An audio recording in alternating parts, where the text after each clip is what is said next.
விருதுநகர் மாவட்டம் கிருஷ்ணன் கோவிலில் கல்வி பணியில் கடந்த 34 ஆண்டுகளாக சிறப்பாக சேவையாற்றி வரும் VPMM கல்வி நிறுவனங்கள், கலை மற்றும் அறிவியல் கல்லூரி, பொறியியல் கல்லூரி, நர்சிங் கல்லூரி, கல்வியியல் கல்லூரி உள்ளிட்ட பல்வேறு கல்வி நிறுவனங்கள் ஒரே வளாகத்தில் ஆடுதுறை பேரூராட்சியில் பாசன வாய்க்கால்கள், வடிகால் வாய்க்கால்கள் துந்து போய் சிறு மழை பெய்தாலும் குளம் போல் காட்சியளிக்கிறது. மழை நிரம்பி அதை அதிகாரிடத்தில், பொதுப்பணித்துறை அதிகாரிடத்திலும் சொல்லி நடவடிக்கை எடுக்கவில்லை.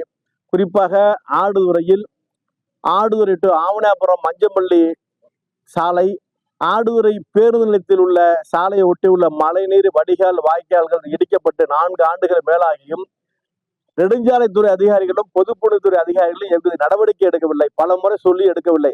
வாய்க்கால்களை தூர்வாரவில்லை. மழைநீர் வடிகால் இடிக்கப்பட்ட வாய்க்காலை திரும்பி கட்டித்தரவில்லை.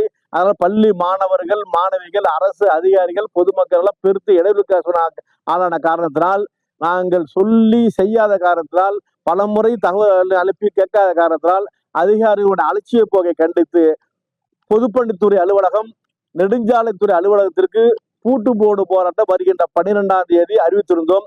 அதை உடனடியாக கும்பகோணம் கோட்டாட்சியர் அவர்கள் பொதுப்பணித்துறை அதிகாரிகளையும் நெடுஞ்சாலைத்துறை அதிகாரிகளையும் அழைத்து ஒரு சுமூக பேச்சுவார்த்தை ஏற்படுத்தி ஒரு 10 தினங்களுக்குள் செய்து முடிப்போம் என்று எழுதி கொடுத்துள்ளார்கள். அதன் அடிப்படையில் அந்த பூட்டு போடும் போராட்டத்தை தற்காலிகமா ஒத்தி வைக்கின்றோம். 10 நாளுக்குள்ள முடியலன்னா அத கோட்டாட்சியாளர் சொல்லிட்டாங்க, நாங்க சொல்லல.